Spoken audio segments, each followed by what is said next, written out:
Hei siwmai, mae'r fideo yma yn mynd i helpu chi i ddefnyddio rubrics mwyn marcio gwaith disgyblion a rhoi adborth iddyn nhw unwaith maen nhw wedi rhoi'r gwaith mewn ar Google Classroom. Yn gyntaf, gan i edrych ar beth yw rubric a sut maen nhw'n gweithio. Dyma enghraifft nath Aled Creu ar gyfer y task focus tech gwyb ar y 30 o Ebrill.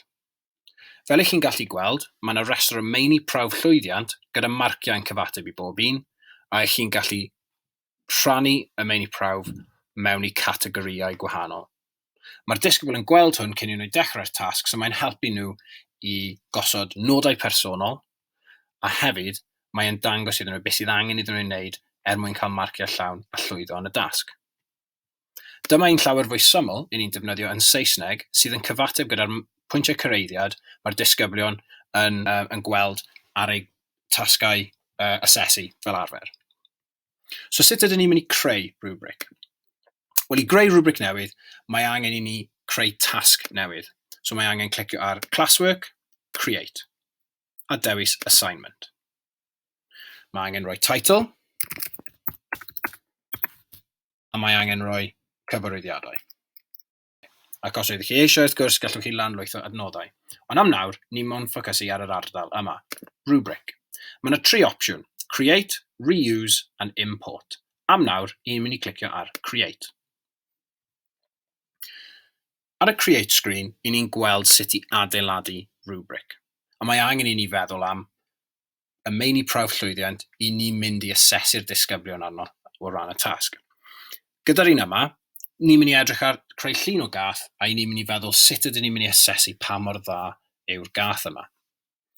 I dechrau off, dwi'n mynd i roi mewn llun o gath ar y title.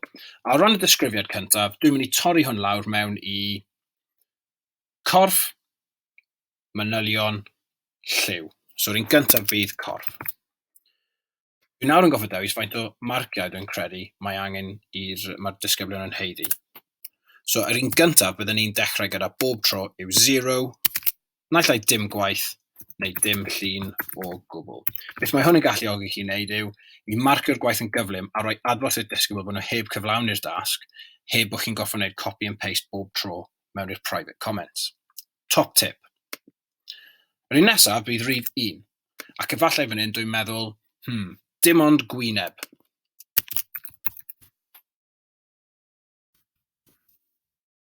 Gyfer 2 marc, efallai dwi'n mynd i meddwl, gwyneb a chorff. Ac yn y blaen. Gallwch chi dychmygu ble fi'n mynd fan hyn. Diolch beth, fel Blue Peter style, dwi wedi creu'n fan hyn yn barod. Mae hwn yn mynd o 3 lawr i 0 yn y ffordd yna. Os chi moyn newid wrth gwrs, gallwch chi newid i ysgynnol, a mae'n mynd o 0, dim llun o gwbl, 1 pwynt gwyneb yn unig, 2 pwynt gwyneb a chorff, 3 pwynt gwyneb, corff a choesau. Gallwch chi ychwanegu os ydych chi moyn rhoi cynffon ac yn y blaen. Os o'n i'n mynd i creu newydd, falle byddwn ni'n rhoi mewn y manylion, llygaid, trwyn ac yn y blaen. A o ran lliw, falle byddwn ni'n gweud 1 lliw, 2 lliw, cysgodi ac yn y blaen. Am nawr, dwi'n mynd i gadael fel hyn, dwi'n mynd i clicio ar save. So nawr, pan mae'r disgyblion yn gweld y dasg yma, maen nhw'n mynd i gweld llun o gath, corff, dim llun o gwbl, gwyneb yn unig, gwyneb a chorff, gwyneb, corff a choesau. Mae lan i chi faint mor manwl i chi'n creu y rubric. Unwaith yn rhoi'r manylion newydd mewn, dwi'n gallu dweud fan hyn, mae hwn allan o 3 pwynt wrth gwrs. A dwi'n gallu clicio ar assign.